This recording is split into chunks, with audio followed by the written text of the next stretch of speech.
Hey guys, welcome back to another interesting video of how to guide. In this video, I am going to show you how can you fix if your Instagram is not showing your active friends. So without any further ado, let's dive right into this exciting video.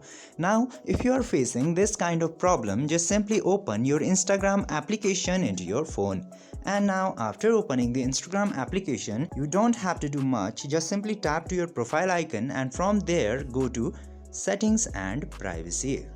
After going into Settings and Privacy, you can see so many options. You just simply have to scroll down a bit until you see this How Others Can Interact You option. Now into here, you will see this Message and Story Replies option. Click into that Message and Story Replies option, and into here you can see this Show Activity Status option into here. Click into that Show Activity Status button, and after clicking into there, if your toggle for Show Activity Status is disabled, simply enable that toggle, and after that you can see all of your active friends after going into your Instagram chat section. I hope this video was helpful for you. If yes, don't forget to like, share and subscribe to the channel to never miss another update. Thank you for watching the video.